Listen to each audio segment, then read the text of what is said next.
నమస్కారం. శుభమస్తు కార్యక్రమానికి స్వాగతం. మీరు ఫోన్ చేసి రిజిస్టర్ చేసుకోవాల్సిన ఐవీఆర్ఎస్ నెంబర్స్ 5051010631255563. మీరు రిజిస్టర్ చేసుకునే విధానం మీ పేరు, పుట్టిన తేదీ, పుట్టిన సమయం, పుట్టిన స్థలం, అలాగే మీ సమస్య.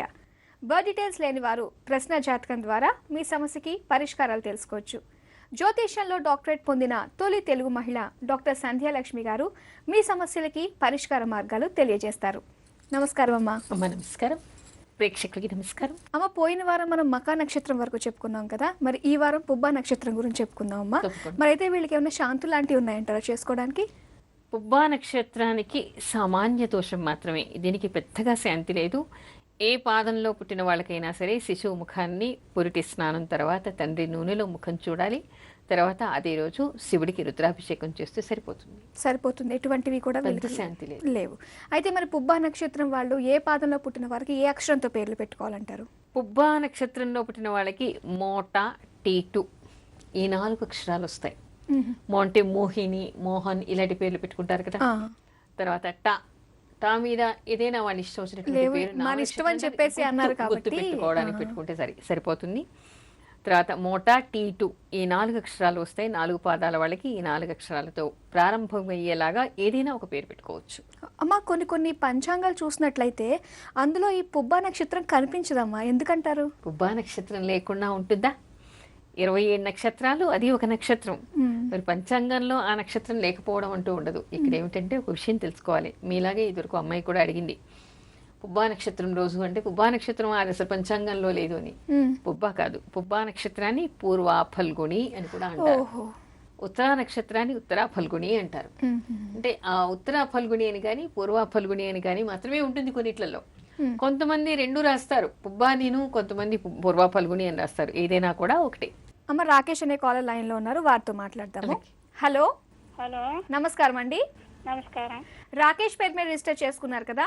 అవును. ఒకసారి బర్త్ డీటెయిల్స్ కన్ఫర్మ్ చేసుకుందాం వారివి. Okay okay okay. నవంబర్ 10, 1981 అవును. ఉదయం 6 గంటలకు సికింద్రాబాద్ లో పుట్టారు. అవును. ఓకే, సమస్య ఏంటో చెప్పండి అమ్మతోటి. నమస్తే అండి. చెప్పండి. ఏం చెప్పాలో తెలియటం లేదు మేడం. ఏంటమ్మా సమస్య ఏం చెప్పండి. 1995లో మా అబ్బాయి తప్పిపోయాడు. ఇది ఎవరిదమ్మా? మా అబ్బాయి నేను వాళ్ళ మదర్ మాట్లాడుతున్నా. మీరు ఏమన్నారు నాకు అర్థం కావట్లేదు. టీ రాకేష్ వాళ్ళ అమ్మ మాట్లాడుతున్నాను నేను. అదే ఈ అబ్బాయి గురించి ఏం తెలుసుకోవాలని మీరు? అంటే అబ్బాయి వస్తాడా లేడా అని తెలుసుకోవాలని. ఇంట్లో నుంచి వెళ్ళిపోయాడా? నేను స్కూల్లో పనిచేస్తున్నా, క్రికెట్ స్కూల్లో. అప్పుడు వెళ్ళిపోయాడు. ఎంతకాలం అయింది? ఇప్పటికి అయిపోయి ఉంటుంది 13 ఏడు 20 ఇయర్స్. ఇప్పుడు అబ్బాయికి 29, 20 ఉందండి. అంటే అది కాదు, మీరు ఇంతకాలం అసలు అబ్బాయి గురించి ప్రయత్నం చేయడం కానీ పోలీస్ రిపోర్ట్ ఇవ్వడం కానీ చేయలేదమ్మా? అన్ని చేసామండి. 5 ఇయర్స్ దాకా అవస్థ పడ్డాము. ఆయన అందరూ ఉన్నాడు అంటూనే ఇదిగా చేసి పెట్టారు. నాకు ఇసుగు పెట్టి నేను వదిలేసాను. ఇంకేం చేయమంటారు, ఇద్దరికి వయసు అయిపోయింది మాకు. అట్లనే అందుకని మిమ్మల్ని లాస్ట్ అడుగుదామని అడిగాను అనమాట. ఈ అబ్బాయి బ్రతికే ఉన్నాడమ్మా? అది అందరూ చెప్తున్నారా అంటే? ఈ అబ్బాయి బతికే ఉన్నాడు. మీరు ఈ అబ్బాయి గురించి ఏమో అయిపోయాడని మీరు దుఃఖపడే అవసరం లేదు. సరే, జీవించే ఉన్నాడు, దూర ప్రాంతంలో ఉన్నాడు. అచ్చా, మళ్ళీ మాకు చూసే యోగం ఉందా లేదా? చూసే యోగం ఉంది. మీరేం చేస్తారంటే అమ్మా, రేపు ఈ ఉగాది నవరాత్రులు వస్తున్నాయి కదా, రామనవరాత్రులు వస్తున్నాయి కదా, ఉగాది రోజు ప్రారంభించండి. తెల్లవారుజామున గణపతికి మీ ఇష్టదైవానికి పూజ చేసుకుని దత్తాత్రేయ స్వామి పటాన్ని పెట్టి ఎర్రని ఒత్తితో దీపారాధన చేసి అక్కడ కూర్చుని మీరిద్దరు సుమంతో శ్రీ కార్తవీర్యార్జునాయ నమః అనేటువంటి మంత్రాన్ని కాదు నేను చెప్పేది పూర్తిగా వినండి మీరు. సుమంతో శ్రీ కార్తవీర్యార్జునాయ నమః అనే మంత్రాన్ని పొద్దున్నే కూర్చుని 1108 సార్లు చేసి ఆగకుండా మీరు, మీ వారు, మీ కుటుంబ సభ్యులు అతను రావాలి అని ఎవరెవరు అనుకుంటున్నారో వాళ్ళంతా ఆగకుండా నిరంతరం చేస్తూ ఉండండి. అతని దగ్గర నుంచి కబురు తెలిసే వరకు తప్పనిసరిగా మీకు తెలుస్తుంది. మీరు ఆగకుండా చేయండి. మీరు చెప్పారండి మేము 100 సార్లు చేశాము, 1000 సార్లు చేశాము, మొన్నెప్పుడో చేశాము అని చెప్పడం కాదు. ఆగకుండా నిరంతరం కుటుంబ సభ్యులు అతను రావాలనుకుని ఎవరెవరు అనుకుంటున్నారో కుటుంబ సభ్యులే కాకుండా మిత్రులు కూడా చేయొచ్చు, బంధువులు కూడా చేయొచ్చు. అలా అందరూ ఆగకుండా నిరంతరం చేస్తూ ఉండండి. మీరు ఉగాది నుంచి మొదలు పెడితే మీకు పౌర్ణిమ వచ్చేసరికి తప్పకుండా అబ్బాయి ఎక్కడున్నాడనే జాడ తెలుస్తుంది. అతను తొందరలోనే వస్తాడు. తీవ్రంగా చెయ్యాలి. అది ఒక్కరోజు 1 గంట ఎవరో చేశారు చెప్పారు 1000 సార్లు చేసాము 108 సార్లు చేశాము అని అనుకుంటే కాదు. ఎందుకంటే అబ్బాయి విలువ ఎట్లాంటిది, మీ అబ్బాయి అతను, మీ ప్రాణం అతను తిరిగి రావాలంటే ఎంత తీవ్రంగా చెయ్యాలి. అంత తీవ్రంగా ఆగకుండా ఏ పని చేస్తూ ఉన్నా, తెలివితో ఉన్నప్పుడు, తిరుగుతున్నప్పుడు, బయటికి వెళ్ళినప్పుడు, పడుకున్నా, కూర్చున్నా, తిన్నా, ఎప్పుడు నిరంతరం మనసులో ఆ జపం జరుగుతూనే ఉండాలి. అలా ఆగకుండా కుటుంబ సభ్యులంతా చేయండి. ఉగాది నుంచి మొదలుపెట్టి పౌర్ణిమ లోపల మీ అబ్బాయి కబురు మీకు తెలుస్తుంది. తెలిసిన తర్వాత మళ్ళీ మాకు కాల్ చేయండి మీరు. ఓకే, మరి విన్నారు కదండి, మేడం చెప్పిన విధంగానే చాలా నిష్టగా చేస్తూ ఉండండి రెగ్యులర్గా. త్వరలోనే మీ అబ్బాయి మీ దగ్గరికి వచ్చేస్తాడు. ఆల్ ది బెస్ట్ అండి. ఓకే అమ్మ. మొన్నటి వరకు 3 అని చెప్పేసి అన్నారు, ఎటువంటి శుభకార్యాలు చేయకూడదు అని చెప్పేసి అన్నారు కదా. ఇప్పుడేమో ఏవో కత్తెరలు అని చెప్పేసి కూడా అంటున్నారు. వీటికి కూడా శుభకార్యాలు ఏమీ చేయకూడదు, పని చేయవు అని చెప్పేసి అంటున్నారు. అసలు కత్తెర అంటే ఏంటమ్మా? మరి ఇది కత్తెర కాదమ్మా, గ్రామీణ ప్రాంతాల్లో దీన్ని కత్తెర అంటుంటారు. ఇది కత్తెర కాదు, కర్తరి. అమ్మ, మరి కత్తెరల గురించి వివరంగా చెప్తారా? కర్తరి అంటే సూర్యుడు మనకి ఎండాకాలం వచ్చిన తర్వాత సాధారణంగా ఈ నెలలోనే మే నెలలో మనకి సూర్యుడు భరణి 2వ పాదంలోకి రాగానే మనకి వాస్తు కర్తరి మొదలవుతుంది. దీన్ని డొల్లు కర్తరి అని కూడా అంటూ ఉంటారు. అంటే వాస్తు కర్తరి అంటే వాస్తుకు సంబంధించినటువంటి పనులు చేయకూడదు అని.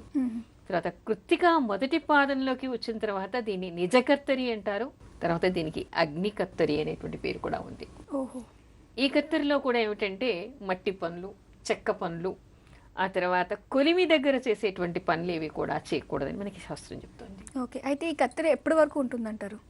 మనకి మే 28కి ఈ కత్తెరి అయిపోతుంది. ఆ తర్వాత మళ్ళీ దీనికి సంబంధించినటువంటి పనులన్నీ చేసుకోవచ్చు. అయితే ఈ కత్తెరలో ఎలాంటి పనులు చేయకూడదు అంటారమ్మా? ముఖ్యంగా కత్తెరిలో ఎలాంటి పనులు చేయకూడదంటే మట్టితో చేసేటువంటి పనులు చేయకూడదు, చెక్కతో చేసేటువంటి పనులు చేయకూడదు, శంకుస్థాపన చేయకూడదు, సింహద్వారాలు పెట్టకూడదు, ఆ తర్వాత గృహారంభం అంటే ఇల్లు కట్టడం ప్రారంభించకూడదు, బావులు తవ్వకూడదు, చెరువులు తవ్వకూడదు, బోరింగ్ వేయకూడదు, చెక్కతో చేసేటువంటి పనులు ఏవి చేయకూడదు, మట్టితో చేసేటువంటి పనులు ఏవి చేయకూడదు. అంటే కుండలు చేసేవాళ్ళు కూడా చేస్తూ ఉంటారు. ఆ తర్వాత కొలిమి దగ్గర చేసేటువంటి పనులు ఏవి చేయకూడదు. అంటే ఇనుము, బంగారం ఇవన్నీ కూడా కొలిమి దగ్గర చేసేటువంటి పనులు. ఈ పనులు ఏవి కూడా చేయకూడదు. ఓకే, గృహప్రవేశం చేయవచ్చు. అమ్మ, శ్రీనివాస్ అనే కాలర్ లైన్ లో ఉన్నారమ్మా, వారితో మాట్లాడదాం. హలో హలో, నమస్కారం అండి. నమస్తే మేడం. శ్రీనివాస్ పేరు మీద రిజిస్టర్ చేసుకున్నారు మీరు. ఒకసారి బర్త్ డీటెయిల్స్ కన్ఫర్మ్ చేసుకుందాము. Okay madam. ఏప్రిల్ 29, 1972 అవును మేడం. మధ్యాహ్నం 2:32 మచిలీపట్నంలో పుట్టారు. అవును. ఓకే అండి, సమస్య ఏంటో చెప్పండి మేడం తోటి. నమస్కారం అండి. నమస్తే అండి. చెప్పండి సమస్య. ఇంతవరకు సెటిల్మెంట్ లేదు మేడం కరెక్ట్ గా. అంటే బిజినెస్ చేద్దామని అనుకున్నాను. ఉద్యోగం చేస్తున్నారా? ఎక్కడైనా హైదరాబాద్ లో చేస్తున్నానండి. ఉద్యోగం చేస్తున్నారా? Yes madam. ఇప్పుడు ఉద్యోగం వదిలేసి బిజినెస్ చేయాలనుకుంటున్నారా? అదే చేద్దామని. ఎందుకని ఉద్యోగం ఎందుకు వదిలేయాలనుకుంటున్నారు? ఉద్యోగం మొన్నే వచ్చిందండి. ఇప్పుడు దాకా ఏం లేదు. ఏది చేసినా 1 year కంటే ఎక్కువ ఉన్నట్లేదు. అంతకుముందు బిజినెస్ చేశాను. మీకు ఇప్పుడు ఉద్యోగం బాగానే ఉంటుందండి. మీరు ఉద్యోగం వదలకండి. ఎందుకంటే ఉద్యోగంలో మీకు మంచి స్థితి కూడా ఉంది. మీ లగ్నాధిపతి ఉచ్చ స్థితిలో ఉన్నాడు. అందుకని మీరు ఉద్యోగం వదలకండి. ఉద్యోగంలో ఇప్పుడు బాగా లేకున్నా ముందు ముందు చాలా బాగుంటుంది. మీరు కంగారు పడకండి, ఉద్యోగం వదిలేయకండి. తర్వాత బిజినెస్ మీకు అంతగా చేయలేరు, అది గుర్తు పెట్టుకోండి. దానికి తోడు ఏంటంటే ఇప్పుడు ఇన్వెస్ట్మెంట్స్ కూడా ఏం చేయొద్దు. ఏలినాట్స్ నడుస్తోంది మీకు. అందుకని బిజినెస్ అని చెప్పేసి మీకు ఇప్పుడు ఆలోచనలు కూడా తప్పుదారిన వెళ్ళే అవకాశం ఉంటుంది. అందుకని ఏదో ఆశపడి ఎక్కడో పెడితే నష్టపోయే అవకాశాలు కూడా ఎక్కువ. ఇంకా 4 ఏళ్ళు మీకు ఏలినట్స్ అని ఉంది. అందుకని ఈ సమయంలో మీరు ఎక్కడ ఇన్వెస్ట్మెంట్ చేయకండి, చక్కగా ఉద్యోగం చూసుకోండి, ఉద్యోగం చేయండి. హలో, చెప్పండి. మ్యారేజ్ కూడా అవ్వలేదండి. అది ఎప్పుడు అవుతుంది? లవ్ మ్యారేజా మామూలు? లవ్ మ్యారేజా? లవ్ మ్యారేజ్ అంటే లవ్ చేస్తున్నాను. లవ్ చేస్తున్నారా? కానీ మీకు లవ్ మ్యారేజ్ అయ్యే అవకాశాలు కనపడటం లేదు. ఈ విషయంలో కొంచెం జాగ్రత్తగా ఉంటే మంచిది. ఫెయిల్ అయితే బాధపడతారు, బ్రేక్ అయ్యే అవకాశం ఉంది. అందుకని పెద్దలు చేసేటువంటి పెళ్ళి అయ్యే అవకాశాలు మీకు ఎక్కువగా ఉన్నాయి. ఓకే, మరి విన్నారు కదండి, మేడం చెప్పిన జాగ్రత్తలు పాటించండి, దానికి తగ్గట్టుగానే ప్రయత్నాలు చేసుకోండి. ఆల్ ది బెస్ట్ అండి. ఓకే అమ్మ, అయితే మరి కత్తెరలో మరి వివాహాలు, ఉపనయనాలు ఇలాంటివి చేయొచ్చు అంటారా? వివాహం చేయొచ్చు, ఉపనయనం చేయొచ్చు, అక్షరాభ్యాసం చేయొచ్చు, నామకరణం చేయొచ్చు, గృహప్రవేశం కూడా చేయవచ్చు. ఓకే. అయితే ఈ వాస్తు కత్తెరలోని గృహప్రవేశం చేయొచ్చు, అలాగే శంకుస్థాపన లాంటివి కూడా చేయొచ్చు అంటారా? ఇందాక చెప్పాను కదా, శంకుస్థాపన చేయకూడదు, భూమిని తవ్వకూడదు, ఓ శంకుస్థాపన చేయకూడదు, సింహద్వారాలు పెట్టకూడదు, కానీ గృహప్రవేశం మాత్రం చేయొచ్చు.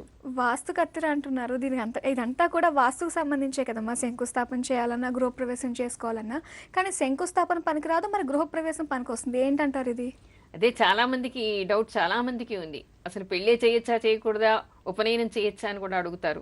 ముఖ్యంగా వాస్తుకర్తరి కదా, గృహప్రవేశం ఎలా చేయాలండి అంటారు. ఏదైనా ఒక విషయం శాస్త్రం చెప్పింది అంటే దాని వెనక అనేక కారణాలు ఉంటాయి. ఇక్కడ ఏమిటి అంటే మనకి అగ్నికర్తరి అని చెప్పుకున్నాం. అగ్నికర్తరి అంటే కృత్తికా నక్షత్రం అగ్ని నక్షత్రంగా చెప్తాం. కృత్తికా నక్షత్రంలోకి మనకి సూర్యుడు రాగానే ఏమిటంటే బాగా ఎండలు మండిపోతూ ఉంటాయి. అయితే దీనికి అగ్నికర్తరి అని పేరు. ఈ సమయంలో ఏంటంటే అగ్ని ప్రమాదాలు జరిగేటువంటి అవకాశాలు ఎక్కువ, వడగాలులు ఎక్కువగా వస్తూ ఉంటాయి. నిప్పులు ఎక్కడ ఉన్నా కూడా అక్కడ అగ్ని ప్రమాదాలు తొందరగా జరుగుతూ ఉంటాయి. కొలిమి దగ్గర చేసేటువంటి పనులు అందుకే వద్దంటారు. కొలిమి దగ్గర చేసేటువంటి బంగారు, వెండి, ఇనుము ఇలాంటివన్నీ కూడా, కొలిమి దగ్గర కుండలు ఇవన్నీ కూడా వాటి దగ్గర తయారయ్యేవి. అందుకని అవేవి పనికి రావు. దానికి తోడు భూమిని తవ్వకూడదు. అందుకని దీని వెనక ఏమిటంటే, దీనికి కారణాలు కూడా ఏమిటంటే రెండు రకాలుగా. ఒకటి సైంటిఫిక్గా చెప్పుకోవాలి అంటే, చాలా మంది కొలిమి దగ్గర చేసినప్పుడు అసలే వేడి కాలము, ఎండాకాలము, అగ్ని నక్షత్రం ఉన్నప్పుడు కొలిమి దగ్గర కూర్చొని పని చేయటం వల్ల కానీ, కన్స్ట్రక్షన్ లేబర్ అంతా కూడా బయట బయట ఎండకి పని చేయటం వల్ల కానీ వడదెబ్బకి ప్రాణాలు పోతూ ఉంటాయి, వాళ్ళకి మరణాలు సంభవిస్తూ ఉంటాయి. అందుకని వద్దు అనేది. మరొక కారణం ఏమిటంటే సైంటిఫిక్గా చూస్తే, ఎండాకాలంలో పూర్తిగా తేమ ఎండిపోయి బీటలు వారిపోయి ఉంటుంది భూమి. చెక్కలు కూడా కొలతలు ఆ టైంలో మీరు వాస్తు కోసం అని చెప్పేసి ఫ్రేమ్ వేసుకొని సింహద్వారం పెట్టుకోవాలి, లేదు ఫౌండేషన్ స్టోన్ వేసుకోవాలి, లేదా ఏదైనా కొలతలు తీసుకొని అక్కడ మట్టి పనులు చెయ్యాలి అంటే, ఇప్పుడు చేసే వాటికి రేపు వర్షాలు పడిన తర్వాత చేసే వాటికి కొలతల్లో చాలా తేడా ఉంటుంది. తలుపులే చూడండి, మీకు వర్షాకాలానికి ఎండాకాలానికి బిగుసుకుపోయినట్టుగా ఉంటాయి, కొలతల్లో తేడాగా వస్తుంది. అన్నిటికంటే ముఖ్యం ఏమిటంటే, అగ్ని నక్షత్రంలో ఉన్నప్పుడు ఆరుబయట పనులు చేయటం, కొలిమి దగ్గర పని చేయటం వల్ల ప్రాణహాని జరుగుతుంది, అగ్ని ప్రమాదాలు జరిగేటువంటి అవకాశం ఉంటుంది. అసలు ఆ పనులు ఏవి చెయ్యొద్దు ఆ కాలంలో అని నిషేధం పెట్టారు. గృహప్రవేశానికి అలాంటివి ఏం లేవు కదా? ఏమి లేవు. ఉన్నాయా? లేవు.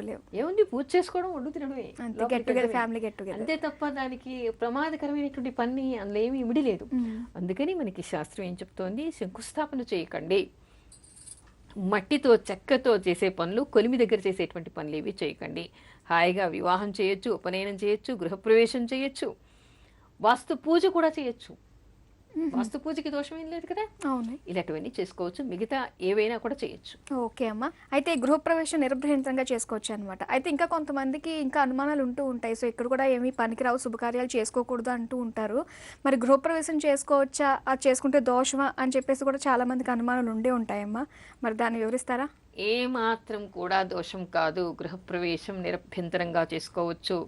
కత్తరి అనేటువంటిది దీనికి కారణాలు ఇదివరకే చెప్పాను, అందుకని ఆ కారణాలు ఇమిడి ఉన్నటువంటి పనులు ఏవి చేయకూడదు. కానీ గృహప్రవేశం చేసుకోవచ్చు, వాస్తు పూజ చేయొచ్చు, చిన్న చిన్న రిపేర్స్ ఏమైనా ఉంటే కూడా చేసుకోవచ్చు.